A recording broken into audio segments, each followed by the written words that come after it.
بسم الله الحمد لله والصلاة والسلام على رسول الله. اللهم علمنا بما ينفعنا وانفعنا بما علمتنا وزدنا علما. رب اشرح لي صدري ويسر لي أمري واحلل عقدة من لساني يفقهوا قولي. امید ہے سب خیر و سے ہوں گے. اللہ تعالیٰ مجھے اور آپ سب کو اپنی زبان میں رکھے اور آمین. بات قرآن اور سنت کو سمجھنے کی، اس پر عمل کرنے کی توفیق عطا فرمائے. گزشتہ ہفتے ہم 127 نمبر آیت پہ رکے تھے. آج انشاءاللہ 128 نمبر سورہ انعام کی آیت نمبر 128 سے شروع کریں گے. اس آیت میں اللہ تعالیٰ فرماتے ہیں: اعوذ باللہ من الشیطان الرجیم وَيَوْمَ يَحْشُرُهُمْ جَمِيعًا، اور جس دن یحشرہم، وہ ان کو جمع کرے گا، اکٹھا کرے گا، جمیعاً، سب کے سب، سب کو اکٹھا کرے گا. یا معشر الجن، اے جنوں کی جماعت یا گروہ، قد استکثرتم من الانس، بے شک تم نے، تحقیق تم نے کثرت سے بنا لیا، من الانسی، انسانوں میں سے، یعنی انسانوں میں سے کثرت سے اپنا بنا لیا جنات نے، یعنی بہت سے انسانوں کو اپنا بنایا ہوا، اپنا پیروکار بنایا ہوا. وقال، اور کہا، اولیاؤہم، ان کے دوستوں نے، ان کے ساتھیوں نے، من الانسی، جنات سے، ربنا، یعنی جو انسانوں میں سے ان کے دوست بنے،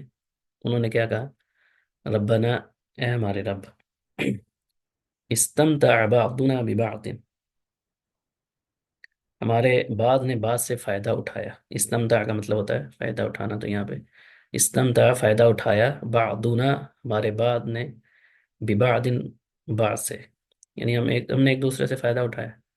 وبلغنا، اور ہم پہنچ گئے، اجلنا، اجل کو، یعنی ہماری جو اجل تھی، موت یا جو بھی ہمارا مقرر وقت تھا، اس کو اجل بولتے. الذی، وہ جو، اجلت لنا، جو تو نے ہمارے لیے مقرر کیا تھا، یعنی جو وقت مقرر تھا، موت یا قیامت بھی کہہ سکتے ہیں، وہ ٹائم آ گیا، یعنی ہم ایک دوسرے سے فائدہ اٹھاتے رہے اور وہ ٹائم آ گیا. قال النار مثواکم،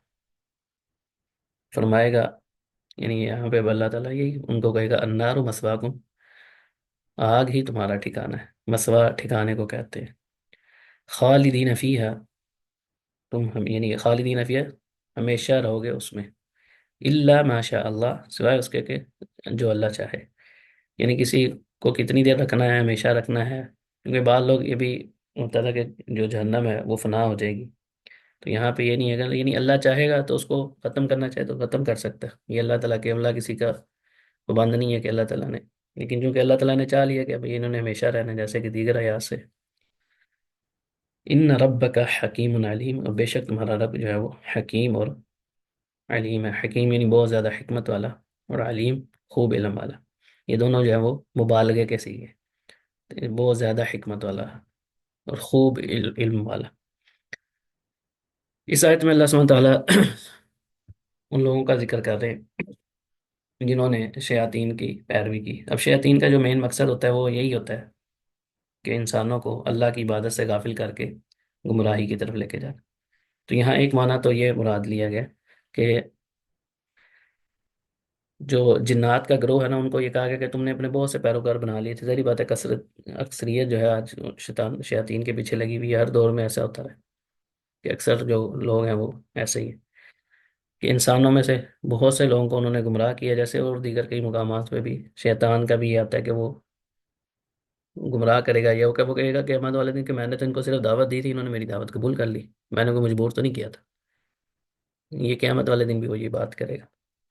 تو بہت سے لوگ جو ہے نا وہ ایسی چیزوں کے پیچھے چل جاتے ہیں، اور آج ہم اپنی لائف میں بھی ان چیزوں کو دیکھتے ہیں. اور یہاں پہ ایک چیز میں بڑی مزاح کرنا چاہوں گا، مجھے پچھلے ہفتے بھی یاد نہیں رہا، کہ ہم، ایک ہوتا ہے تفسیر، اور ایک ہوتا ہے اس کے بعد ان آیات میں سے جو ہمارے لیے اسباق یا چیزیں، نکات وغیرہ ہوتے ہیں، یہ میں اس ٹائم وہ بیان کرتا ہوں. تفسیر جو ہوتی ہے نا، تفسیر کا ایک مطلب جہال نے اچھی طرح کی تفسیر ہوتی کیا ہے ہمارے یہاں، یعنی جیسے میں کر رہا ہوں نا، اس میں میں اکثر وہ تفسیر ہی لکھ دیتا ہوں، لیکن بعد میں ہے کہ مجھے الگ سے اس کی وہ لکھنا بھی چاہیے، اس لیے میں اس کی وضاحت کر دوں. تفسیر کا صرف سمپل معنی یہ ہوتا ہے، بیان مراد اللہ، کہ اس آیت میں جو اللہ تعالیٰ کی مراد ہے اس کو بیان کرنا، معنی بیان کرنا، بس یہ مطلب ہے تفسیر کا. لغوی مطلب ہوتا ہے کسی چیز کو کھولنا، کوئی پردہ ہے اس کو ہٹانا، اس طرح ان معنوں میں استعمال ہوتا ہے بیان کرنے کے معنی میں. تو یہ اس میں اصل جو تفسیر ہوتی ہے، چاہے کوئی بھی بیان کر رہا ہوتا ہے، وہ اصل چیز ہوتی ہے کہ اس اللہ تعالیٰ کی مراد کیا ہے. اس وجہ سے تفسیر جو ہے یہ بڑا کوئی، یا ہم لوگ اس کو سمجھ لیتے ہیں کہ آسان علم ہے یا اس کو بیان کرنا، یہ ایسا نہیں ہے، بلکہ بڑی ذمہ داری والی بات ہے. تو کوشش یہ کرنی چاہیے کہ بغیر علم کے، خاص طور پہ قرآن کی آیت کے بارے میں، تو کوئی بھی بندہ یہ میرا خیال ہے یہ تو ایسی بات نہیں کرنی چاہیے. لگے آپ کے پاس نالج ہو، رولز کا آپ کو پتہ ہو، اور آپ کو یہ پتہ ہو کہ بھئی تفسیر کے اندر کون سی چیزیں اپلائی ہوتی ہیں، کون سی نہیں ہوتی. تو یہ باقاعدہ الگ سے اس کی خیر کتب موجود ہیں. لیکن بتانے کا مقصد یہ ہے کہ آپ لوگ بھی اس کی جو میں یہ بات کر رہا ہوتا ہے اس کو آپ تفسیر نہ سمجھ لیں. اس میں مین چیزیں یہ ہوتی ہیں کہ اس میں سے ہمارے لیے کون سے فوائد ہیں، یا علماء نے جو مفسرین نے لکھے ہوتے ہیں میں وہی آپ کو بیان کر لیتا ہوں، یا کوئی حدیث کا ہوتا ہے یا قرآن کی دیگر آیات سے.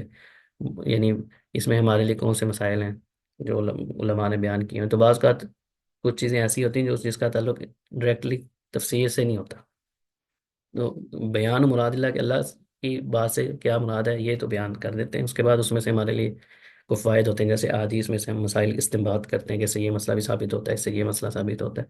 تو اس چیز کا بھی خیال کیجیے گا. تو قد استکثر تم الانسی، کہ تم نے بہت سے لوگ انسانوں میں سے اپنا بنا لیا. تم استکثر تم یعنی تم نے کثرت سے کر لیا. کیا کر لیا؟ من الانسی، انسانوں میں سے. یعنی انسانوں میں سے کیا کر لیا؟ پیروکار بنا لیا. تو اب انسان جو ہیں وہ شیطان کی پیروی کر رہے ہیں. اب وہ اللہ تعالیٰ کی احکامات کی نافرمانی کر کے پیروی کرنا ہو، یا اس کا ایک اور جو ہے، جیسے آگے والی آئی ہے اسی آیت میں کہ وقال اولیاء من الانس، یعنی ان کے جو انسانوں میں سے دوست ہیں انہوں نے کہا کہ ہم نے ایک دوسرے سے فائدہ اٹھایا. اب یہ جو فائدہ اٹھانا ہے، ایک تو یہی ہے کہ انسان جو ہے نا ان کی باتوں میں لگ کے انہوں نے اپنی لذت اور جو بھی دیگر معاملات تھے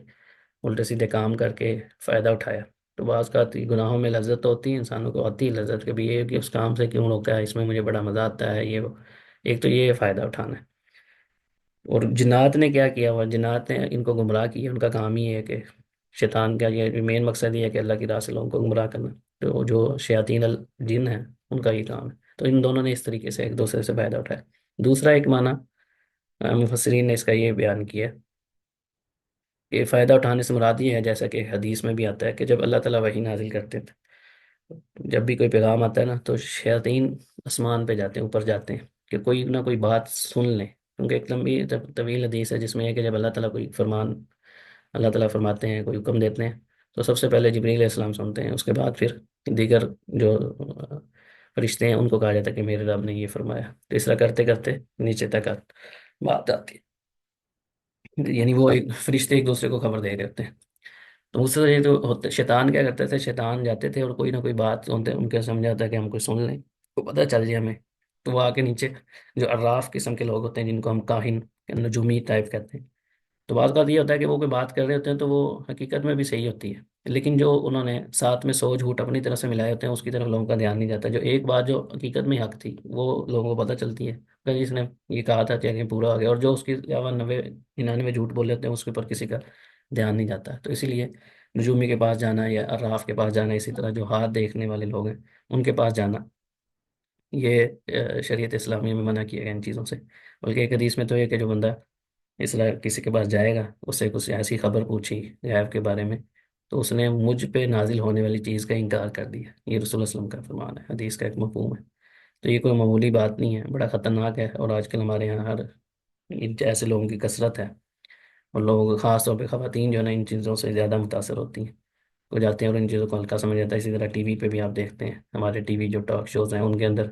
ایسے لوگوں کو بلایا گیا ہوتا ہے جو ہاتھ دیکھ کے جہاد کی لکیریں پڑھ رہے ہیں، اور ستاروں کا حال اور یہ ساری چیزیں جو ہیں ان سے اگر ہم شرعی اس میں دیکھیں خاص طور پہ حدیث میں، تو ان سے سختی سے منع کیا گیا، اور بڑی ہی سنگین جرم ہے. لیکن عام یہ ایسے لوگوں کو بڑا وہ سلیبریٹی بنایا ہوا ہے ہمارے معاشرے میں. اور اسی طرح بعض میگزین ہیں ان کے اندر ہفتہ بار چیزیں آتی ہیں کہ جی آپ کا ستارہ کیا حال رہے گا، یہ کیا ہوگا. تو ایسی جو چیزیں ہیں ان چیزوں سے خود بھی بچیں، اور ایسے لوگوں کو بھی پروموٹ نہیں کرنا چاہیے. دوسرا کہ یہ چیز انہوں نے کب کہنی؟ جب یعنی وہ اسی گمراہی کے اندر مشغول رہے، اور اینڈ کیا ہوا کہ ان کی موت واقع ہوگی. باقی ظاہری بات ہے جس کی موت واقع ہے اس کی سمجھے اس کے اوپر قیامت شروع ہو گئی ہے، اس میں وہیں سے ظاہری بات ہے کہ مرنا ہے. تو جیسے ہی فرشتہ آئے گا اس کو پتہ چل جائے گا اس کا کون سا ٹھکانہ ہے. جنت میں جنت اپنا قبر میں جا کے بھی معاملہ کلیئر ہو جاتا ہے کافی حد تک. اب یہ آخرت کا یہ ہے کہ اللہ تعالیٰ ہم سے فرمایا کہ تمہارا ٹھکانہ کیا ہے؟ جہنم ہی ہے، ہمیشہ تم نے اسی میں رہنا، اللہ کہ اللہ چاہے. یعنی اللہ تعالیٰ کو کوئی چیز عاجز نہیں کر سکتی کہ اللہ چاہے تو ہم کو ہمیشہ رکھے، بعد میں نکالنا چاہے تو یہ بھی اس کی مرضی ہے، کوئی کسی کا اس کے اوپر حکم نہیں چلتا، جیسے کہ لا یسأل عما یفعل وهم یسألون، اس سے کوئی سوال نہیں کیا جائے گا کہ وہ جو مرضی چاہے کرے، فعال لما یرید، جو چاہتا ہے وہ اس کو کرنا ہے، پہ قادر نہ اس سے کوئی سوال کیا جا سکتا ہے کہ کیوں کیا کیا نہیں۔ لیکن اس آیت کے باوجود یعنی یہ جو پر جو معاملات ہیں اس میں اس کا جو اختتام ہے وہ بہت خوبصورت ہے، اسی طرح دیگر آیات میں بھی آپ دیکھیں گے اللہ تعالیٰ کے نام جو ہوتے ہیں نا اختتام پہ ہوتے ہیں، تو اس پہ اگر ہم غور کریں تو ان ربک حکیم علیم، یعنی اللہ تعالیٰ کے جو بھی احکام ہیں، جو بھی اللہ تعالیٰ کے فیصلے ہیں، یہ جو اللہ تعالیٰ نے ان کو جہنم میں ڈالنے کا فیصلہ کیا ہے، یہ کوئی ایسے نہیں ہے کہ بعض کا لوگوں کے اندر نا عموماً یہ چیز ہوتی ہے کہ وہ بڑے رحم دل بن رہے ہوتے ہیں، انہیں لگتا ہے کہ شاید نا ہم زیادہ رحم دل ہیں، تو اللہ تعالیٰ ہم سے کہیں زیادہ رحمت والا ہے۔ ان ربک حکیم علیم، اللہ تعالیٰ نے جو بھی فیصلہ کیا ہے، جو بھی ہمیں احکامات کیے ہیں، ان کے اندر یقیناً کوئی نہ کوئی حکمت ہوتی ہے، اور اس کے علم میں ہے کیا چل رہا ہے، اس کو میں کیا کر رہا ہوں، کون کیا کر رہا ہے، یہ اللہ تعالیٰ کو خوب علم ہے، ہم سے زیادہ ہمارے بارے میں جانتا ہے اللہ تعالیٰ۔ تو اس لیے ان دو یعنی جو نام ہیں ان کے اوپر بھی غور کرنا چاہیے کہ اللہ تعالیٰ کوئی بھی جو حکم ہے یا امر ہے وہ حکمت سے خالی نہیں ہے، ضروری نہیں کہ ہمیں حکمت سمجھ آئے گی تو پھر ہم نے اس پہ عمل کرنا ہے، سمجھ آ جائے کوئی یا حدیث میں کوئی بیان آ جائے یا قرآن بعض اوقات آیت کے اندر ہی اس کا مفہوم بھی ہوتا ہے، لیکن نہیں بھی آئے تو کوئی مسئلہ نہیں، جیسے سورہ کہف کے اندر وہ تین جو موسیٰ اور خضر علیہ السلام کا واقعہ، وہ بیسیکلی ایسے لوگوں کے لیے کہ وہ ایک بطور مثال ہی ہمیں اس میں ملتا ہے نا، باقی تو اس کے اندر باقی سارے معاملات اگر وہ مسئلہ کلیئر ہو جائے تو باقی معاملات آٹومیٹیکلی انسان کے اس طرح کے شبہات یا اشکالات دور ہو جاتے ہیں، کہ اس میں واضح طور پہ کشتی ہے، اچھی بلی کشتی چل رہی ہے، اس کو تھوڑا سا نقصان پہنچا دیا، اب ظاہری بات ہے کہ وہ کوئی بھی بندہ دیکھے گا اس نے دیکھنا کہ یہ کیا اچھی ہمارے ایک تو انہوں نے ہمیں کشتی میں بٹھایا، اس کا نقصان کرے، پھر اسی طرح بچے کو قتل کر دیا ہے، اسی طرح وہ ایک دیوار گرنے والی ایک ایسی بستی میں جنہوں نے مہمان نوازی سے انکار کر دیا، تو وہاں پہ بغیر اجرت کے جو انہوں نے وہ تعمیر کر دی، اور تینوں کی جو تعویل کی ہے اس کا ہمیں پتہ چل گیا کہ اس کے پیچھے حکمت کیا تھی۔ تو اسی طرح باقی جتنے بھی کام ہیں، چاہے چھوٹا نقصان ہے بڑا نقصان ہے، کسی کا بچہ فوت ہو گیا جوانی میں فوت ہو گیا، کسی کے یعنی بچے چھوٹے ہیں وہ جوانی میں بندہ فوت ہو گیا، پیچھے بچے یتیم ہو گئے، تو عموماً ہمارے ذہنوں میں یہ چیزیں آتی ہیں کہ یار یہ کیا بیچارے کیسے رہیں گے، کیا ہوگا، یہ ہمارے ذہنوں میں آتی ہیں، تو ایسے موقعوں پہ انسان کو قرآن کی ان آیات سے خاص طور پہ ذہن میں رکھنا چاہیے کہ یہ معاملات کیوں ذکر کیے گئے ہیں اللہ تعالیٰ نے، کہ اللہ تعالیٰ کی کوئی نہ کوئی حکمت ہے، اللہ ہم سے زیادہ رحم مہربان ہے، اللہ کو پتہ ہے کہ کیا کرنا ہے، اللہ کے علم میں ہے ساری چیزیں، تو اس پہ انسان صبر کرے، اللہ سے اجر و ثواب کی امید رکھے، جیسے رسول اللہ صلی اللہ علیہ وسلم کے بیٹا فوت ہوا تو دعا وسلم نے یہی دعا کی تھی کہ دل اور آنکھوں سے آنسو جاری ہیں، دل غمگین ہے، لیکن ہم وہی بات کریں گے جو ہمارے اللہ کو راضی کرے گی۔ وہ کذالک، اور اسی طرح نولی، ہم دوست بنا دیتے ہیں، ولی بنا دیتے ہیں، بعض الظالمین، بعض ظالموں کا، بعض کو، یعنی بعض ظالموں میں سے ہی ایک دوسرے کا وہ ساتھی بنا دیتے ہیں، تو اس میں چونکہ یہ اگر ہم سابقہ آیت کو دیکھیں تو اسے یہ بنا دیں کہ قیامت والے دن ایسا ہوگا کہ جو ظالم لوگ ہوں گے، فاسق ہوں گے، ظلم کرنے والے، ان کو آپس میں ملا دیا جائے گا، بما کانوا یکسمون، اس کا سبب کیا ہوگا، حالانکہ یہ ذکر نہ بھی کریں تو ہمیں پتہ ہے پیچھے، لیکن اللہ تعالیٰ نے بما کانوا، بسبب اس کے جو وہ یکسبون کمائی کیا کرتے تھے، یعنی جو انہوں نے کمائی اپنے ہاتھوں سے کی ہے نا، اسی کی وجہ سے ان کو ایسا کیا جا رہا ہے، لیکن اللہ کی طرف سے تو کوئی ظلم نہیں ہونا، جو انہوں نے اپنے معاملہ میں لکھا ہوا ہے اسی کے مطابق اگر ان کی کیٹیگری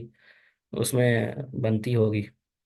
نیک لوگوں کے ساتھ اللہ تعالیٰ نیک لوگوں کے ساتھ جمع کرے گا، ظالم ہوگا تو ظالموں کو ظالموں کے ساتھ، اس کا ایک معنی مفسرین بعض نے یہ بھی لکھا ہے کہ نولی بعض ظالمین، بعض سے مراد ہے کہ دنیا کے اندر جو حکمران، یا کیونکہ ولی ولی کا ایک مطلب یہ بھی ہوتا ہے کسی کو ولی مقرر کرنا، ولی سے مراد سر پر جیسے اولو الامر بولا جاتا ہے، یہ جو معاملات جن کے ہاتھ میں ہوتے ہیں، حکمرانی یا کوئی سرپرست کہہ لیں، تو پھر جو ظالم ہوتے ہیں ان کے اوپر ظالم لوگ ہی حکمرانی کرتے ہیں،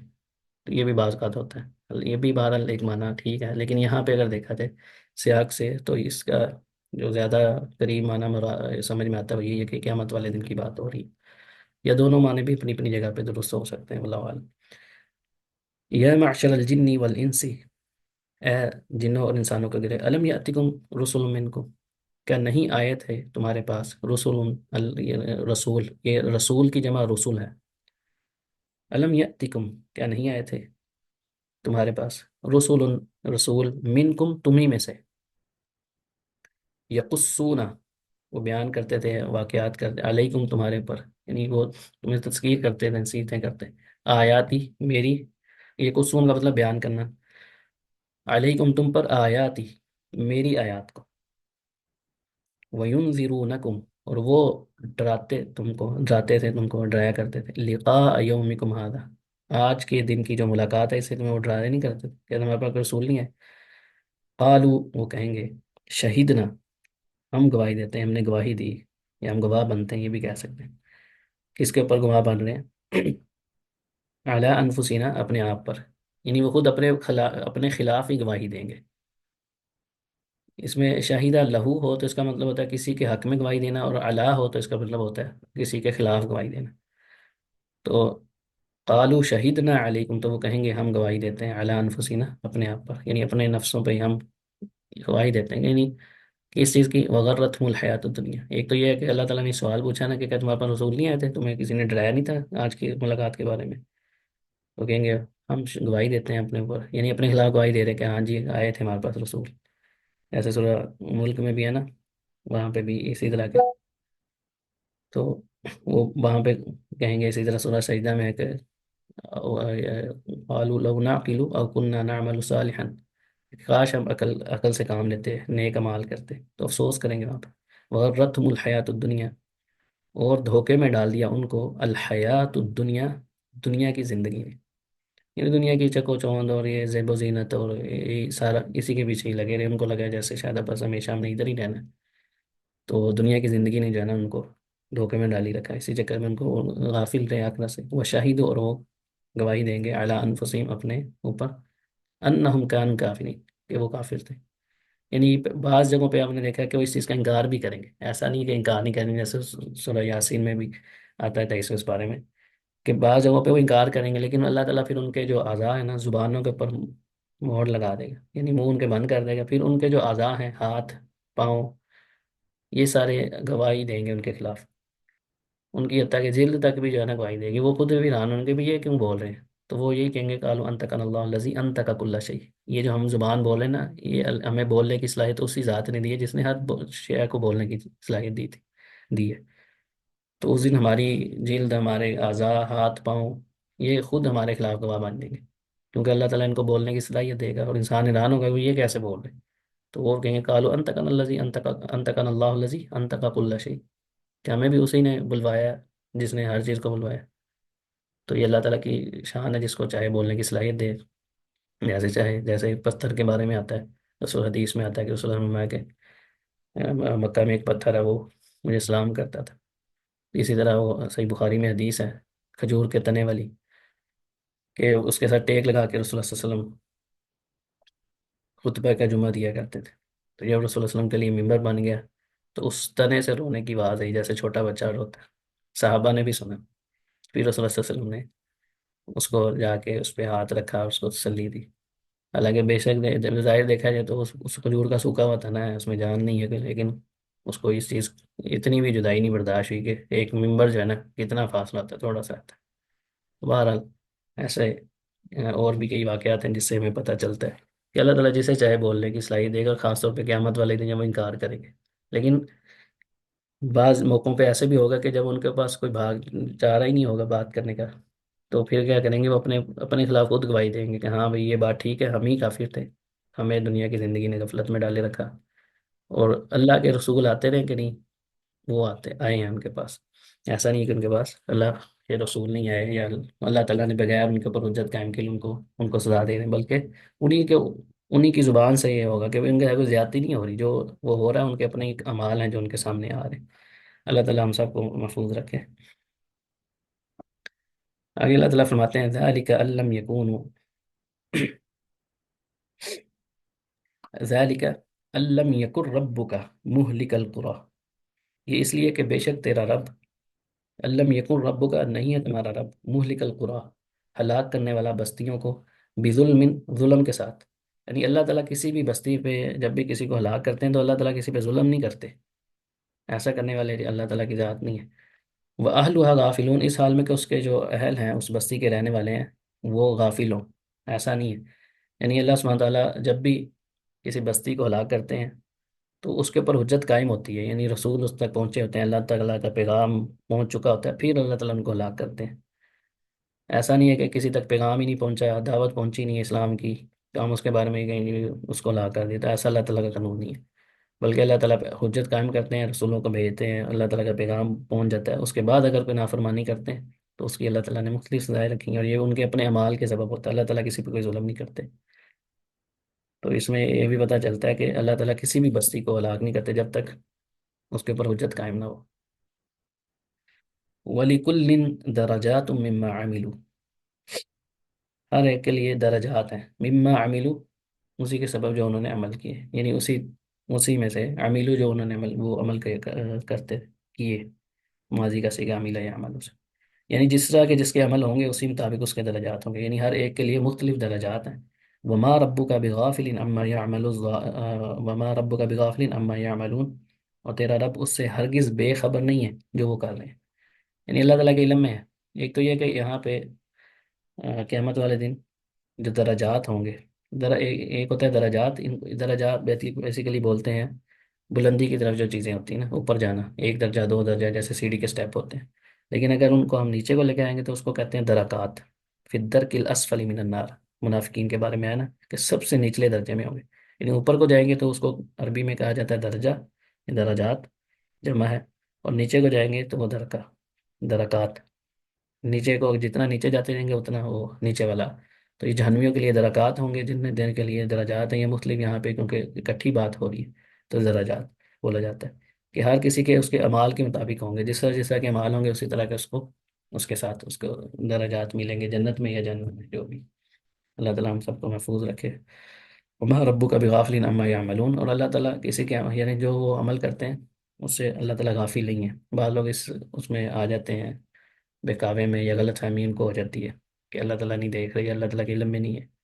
تو یہ اس کو ہمیشہ اس چیز کا انسان کو یاد رکھنا چاہیے کہ جو کچھ بھی وہ کر رہا ہے نا اللہ تعالیٰ کے علم میں ہے، جیسے اوپر بھی گزرا کہ وہ علیم الحکیم، ان ربک حکیم علیم، بے تمہارا رب حکمت والا اور خوب علم والا ہے۔ وہ ربک الغنی ذو الرحمہ، اور تمہارا رب الغنی، یعنی غنی اس کو کہتے ہیں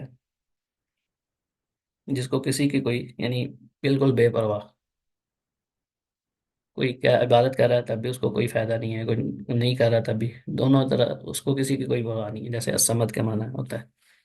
کہ سب اس کے محتاج ہوں، یعنی وہ ایسا سردار ہے کہ ہر کوئی اس کا محتاج ہے، اس کو کسی کی ضرورت نہیں ہے، بلکہ سب کو اس کی ضرورت ہے، اس کو کسی کی ضرورت نہیں ہے۔ تو غنی کا مطلب بھی یہی ہوتا ہے کہ ہم کہتے ہیں میں فلاں چیز سے مستغنی ہوں، فلاں چیز سے غنی ہو گیا ہوں، یعنی اسے اس کی مجھے ضرورت ہی نہیں رہی۔ تو اللہ تعالیٰ غنی ہے، اللہ کو کسی کی بھی ضرورت نہیں ہے۔ ذو الرحمہ، اور رحمت ہے، یعنی جتنی اصل جو رحمت ہے وہ اللہ تعالیٰ کے پاس ہی ہے، رحیم، یعنی کمال رحمت والا ہے، کمال غنی ہے، اور کمال ہی رحمت۔ اللہ تعالیٰ کے ویسے جتنے بھی نام ہیں یا جو صفات ہیں اس اعتبار سے جب بھی ہم اس کا دیکھتے ہیں، ترجمہ کرتے ہیں یا علماء نے جو بھی اس میں ایک چیز ہوتی ہے کہ اللہ تعالیٰ کی کوئی بھی خوبی ہے نا تو وہ آخری درجہ، اس سے اوپر کوئی نہیں ہے، یعنی ہر چیز میں کمال ہے، کسی قسم کا نقص نہیں ہے، نام ہے یا اللہ تعالیٰ کی صفات ہے کوئی بھی۔ تو اللہ صاحب رحمت بھی ہے اور غنی بھی ہے۔ ان یشاء یذہبکم، اگر وہ چاہے، یذہبکم، یہ اذہب یذہبکم سے، یذہبکم وہ تمہیں لے جائے، یعنی تمہیں ختم کر دے، کیا کرے، تمہیں لے جائے، ویستخلف، اور جانشین بنا دے وہ، من بعدکم، تمہارے بعد، ما یشاء، جو وہ چاہے۔ کیسے؟ کما انشاکم، جیسے اس نے تمہیں بنایا، تمہیں پیدا کیا، من ذریۃ، اولاد سے، قوم آخرین، دوسروں کی، یعنی جیسے تم کسی کے جانشین بنے ہو نا، تم سے پہلے بھی ہم بھی کسی کی اولاد ہے نا، اسی طرح اللہ جب چاہے گا جسے چاہے جس مرضی قوم کو ختم بھی کر سکتا ہے۔ ویسے جیسے سورہ محمد میں 26 میں اس بارے میں اللہ تعالیٰ فرماتے ہیں وَإِن تَتَوَلَّوْا يَسْتَبْدِلْ قَوْمًا غَيْرَكُمْ ثُمَّ لَا يَكُونُوا أَمْثَالَكُمْ، یعنی اگر وہ روگردانی کریں، اعراض کریں، بات سن کے منہ پھیر لیں تو کوئی مسئلہ نہیں ہے، یعنی کہ یہ اس میں کیا کریں گے، وَإِن تَتَوَلَّوْا يَسْتَبْدِلْ قَوْمًا غَيْرَكُمْ، اگر وہ روگردانی کریں گے، يَسْتَبْدِلْ قَوْمًا غَيْرَكُمْ، اللہ تعالیٰ تمہارے علاوہ کسی اور قوم کو لے گا، ثُمَّ لَا يَكُونُوا أَمْثَالَكُمْ، پھر وہ تم جیسے نہیں ہوں گے۔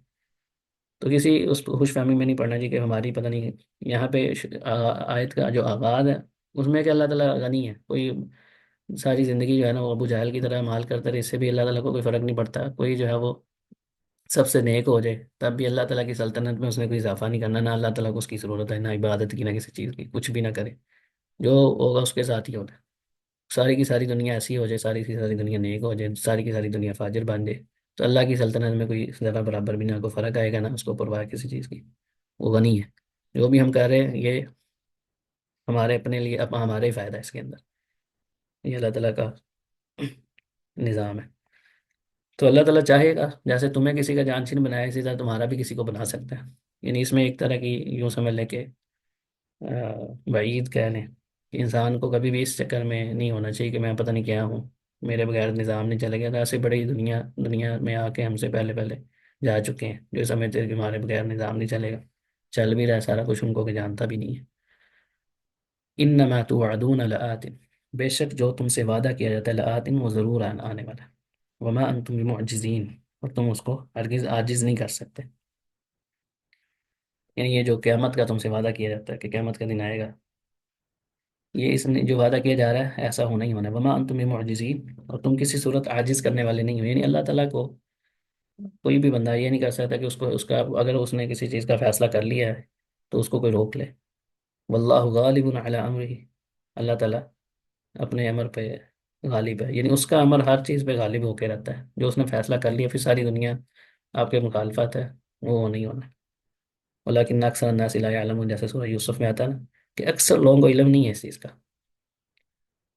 اللہ کا امر غالب ہو کے رہتا ہے، جیسے وہ سورہ یوسف میں ہے نا، واللہ غالب علی امرہ ولکن اکثر الناس لا یعلمون۔ اکثر لوگوں کو علم ہی نہیں ہے اس چیز کا۔ لوگ سمجھتے ہیں پتہ نہیں ہم کر لیں گے، یہ ہو جائے گا وہ ہو جائے گا، ہونا وہی ہے۔ جیسے رسول اللہ صلی اللہ علیہ وسلم نے عبداللہ بن عباس رضی اللہ تعالیٰ عنہ کو نصیحت کرتے ہوئے فرمایا تھا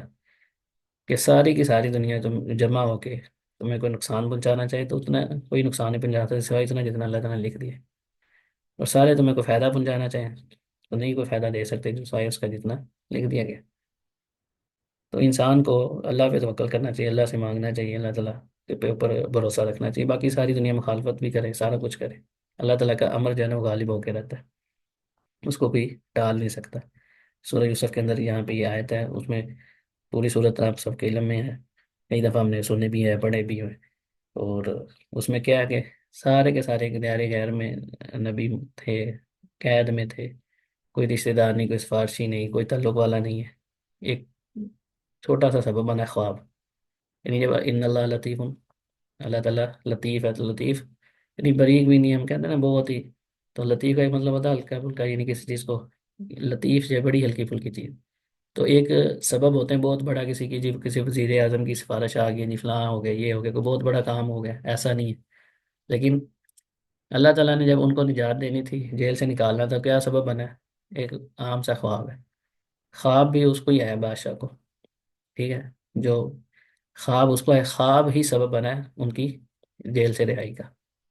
یعنی کوئی یہ کوئی بظاہر دیکھا جائے کوئی بہت بڑا سبب تو نہیں ہے، خواب کوئی عام طور پہ ہوتا ہے، کوئی اس طرح کی چیز نہیں ہے، لیکن اس خواب سے اس نے وہ پریشان ہو گیا، تعبیر پوچھی، پھر کہاں سے کیسے سبب بن گیا۔ یعنی بظاہر دیکھا جائے کوئی سبب نہیں ہے، دیار غیر میں ہے، اور برس سے ہیں، بکے ہوئے ہیں، لوگوں نے ان کو ایسا سمجھیں کوئی جیسے چیز بیچتے ہیں ایسے بیچا ہوا ہے۔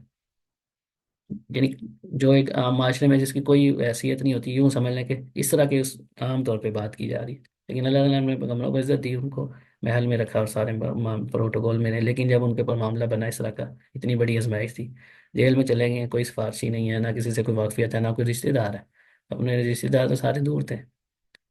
اس کے باوجود اللہ تعالیٰ نے جب ان کو نجات دینی چاہیے تو معمولی سے سبب سے ان کو اتنی بڑی مصیبت، جس کو بندہ اگر ویسے آج کے دور میں بھی دیکھے کہ اگر کوئی بندہ اس طرح کی حالت میں ہے، اس کو ہر طرف سے اندھیرا ہی نظر آئے گا، کہیں سے کوئی امید نظر نہیں آئے گی۔ کوئی امید تو تب آتی ہے نا کوئی کسی کا اس کی کوئی سلام دہ ہو، کوئی تعلق واسطہ ہو، کہیں کسی عدالت میں اس کا کیس چل رہا ہو، کیس بھی کوئی نہیں چل رہا، کیس بھی بنا کس کی طرف ہے؟ جو وہاں کے سارے کرتا دھرتا لوگ ہیں ان کی طرف سے کیس بنا ہوا، تو ان کی سنوائی کس نے کرنی؟ کوئی چکر ہی نہیں ہے۔ پتہ چلا کہ جب سارے رستے بند ہوں تو اللہ تعالیٰ کی معمولی سے سبب سے نجات دے دیتے ہیں، جہاں پہ دنیا کے وہم و گمان میں بھی نہیں ہوتا کہ یار یہ بھی سبب بن سکتا ہے۔ اس لیے یہاں پہ بھی ایک تو یہ کہ جو اللہ تعالیٰ کا وعدہ ہے وہ پورا ہو کے رہے گا، آنا ہی آنا ہے، تو کسی غفلت میں نہیں رہنا چاہیے انسان کو۔ دوسرا یہ کہ اس خوش فہمی میں نہ رہے کہ میں بڑا کوئی فنکار آدمی، میں پتہ نہیں کتنی عبادت کر رہا ہوں، میں نے یہ کیا، بعض لوگ کہتے ہیں جی ہم یہ بھی کر رہے ہیں وہ بھی کر رہے ہیں، میں تو نہیں مل رہا کچھ۔ تو یہ ذہن میں رکھنا چاہیے، وہ رب الغنی ذو الرحمہ، اللہ صاحب رحمت بھی اور غنی بھی ہے۔ تو اس میں اس خوش فہمی میں نہیں انسان کو رہنا چاہیے کہ میں پتہ نہیں کیا ہوں. بعض لوگوں کو علم کا بخار ہو جاتا ہے، کسی کو عمل کے اس میں خوش فہمی میں آ جاتا ہے کہ بھی ہم نے پتہ نہیں کتنی باتیں کر دی. کچھ بھی کر لیں، آج دن کے ساتھ اختیار کریں، جیسے جیسے اللہ تعالیٰ کا حکم آ رہا ہے، جتنی سمجھ بوجھ ہے اس کے مطابق عمل کریں، اور اللہ سے شرف قبولیت کی دعا کریں. جیسے ابراہیم علیہ السلام کہا تھا نا، ربنا تقبل منا انک انت السمیع العلیم. اتنا زبردست کام کر رہے ہیں، اللہ کا گھر بنا رہے ہیں، اور دعا کیا کر رہے ہیں، یا اللہ ہماری اس نیکی کو قبول فرما لے. یہ اصل میں جو ہے نا وہ خلاصہ سمجھ لیں کہ انسان کو ایسا ہونا چاہیے کہ کوئی بھی نیکی کی ہے تو اس پہ اس کو بس یہ ہو کہ میں نے نیکی کر لی ہے، اس کی بھی اللہ نے توفیق دی تھی، اس پہ میں شکر بھی کروں، اور آگے اللہ سے یہ ریکویسٹ کروں کہ اللہ میں نے جیسے بھی ٹوٹی پھوٹی عبادت کی ہے، اللہ اس کو تو قبول فرما لے. اسے انسان کے اندر عاجزی انکساری رہتی ہے. آگے اللہ تعالیٰ فرماتے ہیں، قل اے نبی یعنی آپ صلی اللہ علیہ وسلم کو حکم دیا جا رہا ہے کہ فرما دیں، یا قومی، یا قومی اے میری قوم، اعملوا تم عمل کرو، علی مکانتکم اپنی جگہ پہ، انی عامل میں بے شک میں بھی عمل کرنے والا ہوں. یعنی تم اپنی جگہ پہ عمل کرتے رہو، جو تمہارا حال ہے، میں نے تمہیں پیغام پہنچا دیا، اب تمہاری مرضی ہے بھائی، تم اپنا عمل کرتے رہو، میں اپنا عمل کر رہا ہوں. فسوف تعلمون، پس ان قریب تم جان لو گے، یعنی تمہیں پتہ چل جائے گا، من تکون لہو عاقبت الدار. من تکون لہو کس کے لیے ہوگا، کس کے لیے ہوگی. تکون یہاں پہ مؤنث کا صیغہ ہے، کیوں؟ کیونکہ عاقبت، عاقبت انجام کو ملا جاتا ہے. عاقبت الدار یعنی جو آخرت کا گھر ہے نا، اس میں عاقبت کے لحاظ سے، انجام کے لحاظ سے کس کی عاقبت بہتر ہے اور کس کی کیا ہے، یہ تمہیں ان قریب پتہ چل جائے گا. انہ لا یفلح الظالمون، بے شک وہ ظالم کو کامیابی نہیں دیتا. یعنی حقیقت یہ ہے کہ ظالم لوگ فلاح نہیں پاتے. سوری، لا یفلح الظالم، ظالم جو ہے وہ فلاح نہیں پاتے. تو اس میں ایک تو یہ ہے کہ جب ایک حجت قائم ہوگی، پیغام پہنچا دیا، اس کے بعد منوانا ہمارا کام نہیں ہے. وما علینا الا البلاغ، ہمارا کام کیا ہے کہ ہم نے پیغام پہنچانا ہے. رسولوں کی یہی ڈیوٹی رہی ہے، اور یہی علماء کی اور جو دعات ہیں، دین کے داعی، جو دعوت دینے والے دعوت کا کام کرتے ہیں، ان کا کام ہوتا ہے پیغام پہنچانا، خوشخبری سنا دینا، اور از جہنم ہے یا جو بھی اللہ تعالیٰ کی وعیدیں ہیں ان سے ان کو، عوام کو آگاہ کر دینا، ڈرا دینا، بس یہ کام ہے. آگے وہ نہیں کر رہے تو ان کے لیے یہی حکم ہے، اعملوا علی مکانتکم انی عامل. بھائی میں اپنی جگہ عمل کر رہا ہوں، تم عمل کر رہے ہو، فسوف تعلم، تمہیں پتہ چل جائے گا کوئی کس کا کیا معاملہ ہونے والا ہے. یعنی اگر کسی کو پیغام پہنچ گیا ہے، وہ نہیں عمل کر رہا، تو اس کے لیے دعا کریں، دعوت دیتے رہیں. لیکن اب اس کو منوانا ہمارا کام نہیں ہوتا. بعض لوگ یعنی جو مرضی ان کے پر آ جائے، موجے بھی دیکھ لیتے ہیں، اس کے بعد بھی نہیں ہوتا. اس میں بھی انشاءاللہ میں نے کئی دفعہ اس کا ارادہ کیا بھی، اور میں نے وہ سلیکشن بھی کی ہوئی ایک جگہ کی کہ وہ کون سے اسباب ہیں جو انسان کو ہدایت یا حق کو قبول کرنے سے روکتے ہیں. ویسے تو اس پہ الگ سے ایک کتاب بھی ہے، لیکن امام ابن القیم رحمہ اللہ نے نا کچھ غالباً 8 10 یا 12 13 پوائنٹ ہیں وہ ذکر کیے ہیں. تو وہ انشاءاللہ میں کوشش کروں گا آنے والے دنوں میں کہ وہ کون سے اسباب ہیں، کن کن وجوہات پہ جو ہے نا انسان حق کو قبول نہیں کرتا. بعض بات ہوتا ہے اس کو پتہ ہوتا ہے کہ یہ حق ہے لیکن وہ قبول نہیں کرتا. اس کی وجہ بعض بات اس کے برے دوست ہوتے ہیں، کبھی